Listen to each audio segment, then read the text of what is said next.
So we come to the 15th version of the Pilates Superman exercises. So, yeah, we can just, I've got knee pads on. Again, a bit better on these movement-based ones. Like I say, you've got yoga blocks. I always like to mention these. You can use these at home, cushions, whatever. But you will find with these movement-based ones, you can't stay on that pad. You know, you can't move the pad each time. So I find these a bit better if you're going to do that, if you might not need them. You can double over the mat, but you're still going to move off it, or triple over the mat even when you're doing the static ones. But when you're moving, you won't be able to do like these ones. If you've got free mats, you can maybe use that. But again, you've still got problems. I'll go back because this is like the 15th one. The first 6 are more level like and a bit easier to get used to. So go back a level. If you still don't, if it still hurts your knees or your wrists or something, don't even go there. There's other exercises you can do. So I'm just doing these for just getting more modifications basically. So I'm going to go into the breathing and then go straight into the exercise. I'm going to come from here, a bit of breathing. I'm going to this position because we compress the area between the ribs and the hips there. It's the best area to get the breath into the lower lobes of the lungs. Which I'll go into detail in a minute. Any of them problems are, if any of them are problems, injury-wise, like say backs or whatever it is, because like I say, most of us with Pilates have come through a sort of injury journey maybe, then find a position of ease, or you might find here. Again, it's out the Alexander method, and Pilates use it a lot. Knee in line with hip, ankle in line with knee, basically legs aligned basically. And just allow yourself just to let go and the spine to lengthen. You might find that a better position, or you might have your own position of ease, okay? It might be sitting in the chair even, wherever it is, so if you're at home. But I'm going to come to this position, so if you're in this position, allow your sit bones to drill in towards the floor. And just before you start, good little habit to get into, take these shoulders up here. Some of us, including myself, sometimes are up here anyway. The way we live, 90% of us are overactive in these upper traps. To allow your shoulders to drop down, just so you know where they are, because these have a mind of their own. They hitch up sometimes, we don't know. You don't want to be breathing into these. Put them down and lengthen up for the crown. You might see me doing this, but again, I'm looking at the camera there. Again, lengthen up for the crown. So if you've got a puppet string, a hook, a brace on your head, like I say, if you need any blocks underneath, like this, or cushions, you can do that. Otherwise, sit bones drilled towards the floor, shoulders over hips, head over shoulders. You're going to just zip up pelvic floor and scoop out the abdominals. Now, them two muscles go together. You can't do one without the other. So we're going to do that before we start. Get these thumbs from the hips all the way around to meet. Okay, so we're going to get these all the way around to meet here. Just showing you where the B line is, the bikini line, belt line, if you want to call that. Hips all the way around. Below this is the pelvic floor. Above this is our corset muscle, the transverse abdominis, the corset muscle, 3 layers deep, wrapping around our spine. Above this B line, okay, linking on like cling film to this B line to the pelvic floor below. Okay, if you don't know your pelvic floor, the best way to think of it is your long journey. We'll go to the toilet and stop yourself going. That's your pelvic floor. Okay, joins on this B line. Corset muscles above here, 3 layers deep. Corset wrapping around our spine. We get that by tucking our belly button. That supports the spine. But go to this B line and just cough or sneeze. You can feel your pelvic floor go below the B line, bikini line, belt line, whatever you want to call it. And you can feel your corset muscle, your belly button tuck in, fire as well, above the B line, bikini line, belt line. So that's just to reassure you that's happening. If you do one, you can't do it without doing the other, basically. So just to reassure that. So even if I say, well, I will say, zip up pelvic floor and tuck in your belly button or scoop out your abdominals, they go together anyway. But I'm just segmentally saying it, so it enforces it. So that's just to reassure you that's happening. And just to further reassure you that's happening, we're going to just get the 2 middle fingers underneath our breastbones, underneath the xiphoid process, the sternum, little space underneath the sternum there, the breastbone, palms on the lower lobes of the lungs, just to see where your breath's going. As you zip up pelvic floor and scoop out the abdominals right now, that breath can only go into these lower lobes of the lungs, these palms. Lovely. And as you zip up pelvic floor and scoop out the abdominals, Keep your shoulders down. We're going to breathe in through our nose whenever you like. And exhale through pursed lips. You're sort of blowing out a candle through pursed lips. Lovely. This is to let you know that as you're doing this right now, zipping up pelvic floor and scooping out your abdominals, following the journey all the way in through the nose whenever you like. And exhaling through pursed lips, you're sort of blowing out a candle through pursed lips. This is to reassure you that breath can only go into these lower lobes of the lungs, the intercostals, the ribs, anywhere but our stomach. Because as we do that, as we zip up pelvic floor and scoop under your abdominals as you are right now, that breath's got nowhere else to go apart from into these lower lobes of lungs, the intercostals, the ribs, anywhere but your stomachs. So much though, as you do this, these two middle fingers are slightly parting and coming back to touch each other. Just adding width to the lungs and length to the out breath. These fingers are just moving like seaweed on the bottom of the seabed. Lovely. It might only be a millimetre, it doesn't matter. That breath is only going into them lower lobes of lungs, because as you right now are zipping up pelvic floor, scooping out your abdominals, breathing from the nose whenever you like, and exhaling through pursed lips, that breath can only go into them lower lobes of lungs, the intercostals, the ribs, anywhere but your stomachs. Them fingers are just moving like seaweed on the bottom seabed to the sides and back. You take the hands down, safe in the knowledge that's happening, because sometimes it's a bit like an amnesia. If you don't know these muscles are here, we haven't used them in the most efficient manner. If you know they're there like you do right now, you're using them in the most efficient manner. Lovely. As you keep zipping up pelvic floor and scooping out your abdominals, and just breathing in through the nose whenever you like, and exhaling through pursed lips. You're sort of blowing out that candle through pursed lips. We're going to further take that forward so you can feel that even more happening.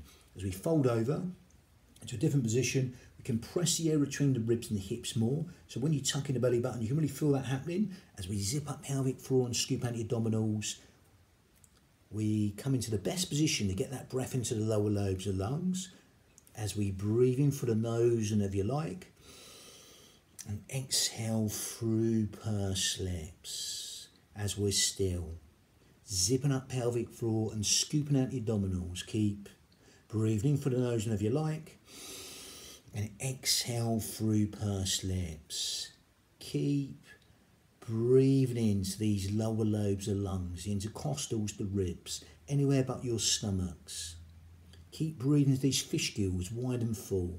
Keep breathing in organ deep, cell deep, even bone marrow deep, into them lower lobes of lungs. So if someone's opening an umbrella inside your rib cage and letting go, or someone's just pushing out from inside your ribs and letting go. Just adding width to the lungs as you breathe in, and length to the out breath as you exhale through pursed lips. Lovely, free, expansive breath. You can imagine you've got a scarf wrapped around your ribs and you breathe into that scarf wide and full. Lovely. Adding width to your lungs as you breathe in, and length to the out breath as you exhale through pursed lips. Even use that resonant out breath. Nice resonant out breath through pursed lips. That naturally helps us zip up pelvic floor and scoop out the abdominals like that cough or sneeze. That naturally helps us zip up pelvic floor and scoop out the abdominals without even trying, or try not to try. Breathing in organ deep, cell deep, even bone marrow deep, into them lower lobes of the lungs even, and exhale through pursed lips. That resonant out breath works like a cough or a sneeze, naturally helps us zip up pelvic floor and scoop out the abdominals without even trying, or try not to try. Lovely. So we're going to breathe in, stack up these Lego bricks, these vertebrae, bone by bone. Brilliant. Now remember, slow is harder, fast is easier. Take your time. There's a lot of coordination going. Same side, arm and leg. Okay. Again, so it's harder. So from here, We're going to start off nice and aligned. So from here, two of your fists apart at the knees. That puts the knees in line with hips. Wrists in line with shoulders. Spread them fingers, middle fingers forwards. Now again, before it was doing this on the floor, but we're coming off the runway and going out. Now again, you come with your fingertips and your toes, then come off. But I'll go for that as we go. So you'll get a little bit of this going on. Spread them fingers, middle fingers forward. That'll help that. Again, proprioception around the shoulders. Good for, again, I'm finding it good from the shoulders at the moment to do this. Having a few problems, but anyway, so obviously if it aggravates anything, stop. So as always with Pilates, that is so we're going to exhale, draw that line in the sand with the foot and hand. So again, same side leg, same side hand. Exhale, same side leg, same side hand. Again, fingertips and toes. On the exhale, we can also come up at the end. Okay, no higher than ankle in line with hips, wrists in line with shoulders. Can you see that instability there? Breathing, come back down. Draw that line in the sand with the foot and the hand. This active hand and active knee end up behind the posted knee and hand. So we walk backwards basically, then we exhale. Remember that resonant exhale? It helps us zip up pelvic floor and scoop out your abdominals. Same side leg, same side hand. As we exhale, draw that line in the sand with the foot and the hand. If you want to come up to here first or come straight up, it's up to you. Or on the finger or on the toes. Breathing, come up. Same side hand, same side leg. Breathing, come back. As we draw that line in the sand with the foot and the hand, come in here, ending up with this active hand and active knee behind the posted knee and hand. Then we go, we swap over sides, same side leg, same side hand. As we exhale, reach. If you want to go on the fingertips and the toe there first, feel free, always find that's good.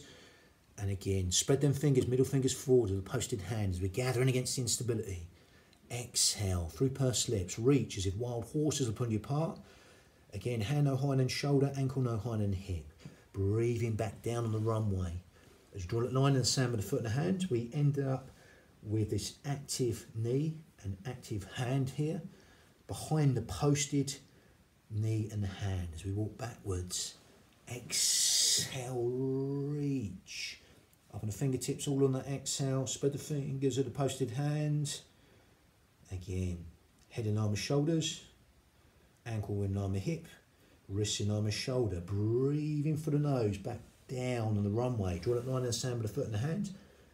Active knee ends up behind the posted knee. Active hand ends up behind the posted hand. Then we go again. Exhale, reach. Same side leg, same side hand. Up on the fingertips and the toe first if you like. Come off the runway at the end. Okay? It's all about length, not about height. Breathing back down on the runway. Breathing for the nose, back down on the runway. Draw a line in the sand with the foot and the hand. This active hand ends up behind this posted hand, and this active knee ends up behind the posted knee. Exhale, reach. Check behind you, okay? Exhale, draw that line in the sand with the foot and hand. Take off the runway at the end. Hand and foot, up on the toes first, and the fingertips if you like. Spread the fingers, middle fingers forward to that posted hand.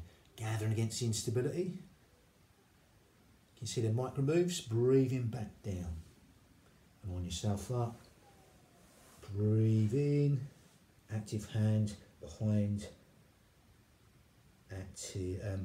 Active hand behind posted hand and active knee behind posted knee. We'll do one more version. Come all the way back. Again, you just turn around if you're doing it. Otherwise, here. So, when you're ready, same side leg, same side knee. Exhale, reach. Up on the fingertips first. And the toes if you like. Remember, this posted hand. Spread them fingers, middle fingers forward. Take off the runway at the end. Hand no higher than shoulder, ankle no higher than hip. Breathing back down on the runway. Draw that line in the sand with the foot and the hand. Active knee and the hand behind the posted knee and hand. Exhale, reach. Same side leg, same side hand. Come off the runway at the end. Hand no higher than shoulder, ankle no higher than hip. Breathing back down the runway. Draw that line in the sand with the foot and the hand. active knee and hand behind the posted knee and hand as we walk backwards. Exhale, reach. Fingers and toes first if you like. Off the runway at the end, all on that exhale through pursed lips. Breathing back down the runway. Again, draw that line in the sand with the foot and the hand. Hand goes behind and knee goes behind. And then as we walk backwards, we exhale, reach. Same side leg, same side hand. Come off the runway at the end. Hand no higher than shoulder, ankle no higher than hip. Breathe in, draw a line in the sand with the foot and hand. And we end up with an active hand and knee behind the posted hand and knee. As we exhale, reach. Again, up on the toes first and the fingertips if you like. Come off the runway at the end. Come off the runway at the end, then breathing back down on the runway. Draw that line in the sand with the foot and hand. Active hand ends up behind posted hand, and active knee ends up behind posted knee. So we exhale, reach as we walk backwards, fingertips and toes, as if wild horses on your part. On the exhale, breathing, come back. I'll do it just so you can hear it. Again, from here, exhale. Exhale. Breathing, come back. Exhale. Breathing, come back. Next exhale. Breathing, come back. But again, a lot of coordination with them. I had to think myself there. Like I say, harder because they're not contralateral, opposite palm to opposite heel, as the usual way. These are one-sided. I don't think it's about looking elegant. I don't care what they say. Again, when you're one-sided, come up one-sided and it's come down, the line up after. If you want a space in between the breath, do it. Stop the breathing, then start again. You can always have that space at the end just to check everything if you want, and then go again. You might need it with a coordination. Coordination is not to be awkward, it's just to challenge different foreign sequences from the brain, the motor part of the brain, down to our pelvic floor and our corset muscle, the transverse abdominis. Microseconds before it goes out to the torso, then up to the limbs. The foreign sequence of the body we're working on there. We're over mimicking the walking gait. Probably with these ones, overcompensating the walking gait. So again, it's challenging us. It's creating more instability as well, really. That's the big thing. You know, lots of this going on. Like I say, I've got trouble with the shoulders, so it's really good to get a little bit of that going on the shoulders at the moment. And they feel good already. Obviously, any injuries, go back for the first 6 here. They are very sort of sequenced right in sort of Pacific-like levels, okay? But these are a little bit mixed up. They are quite hard. You could call these levels, I will call them levels, but again, layers, whatever it is, or modifications. Bang.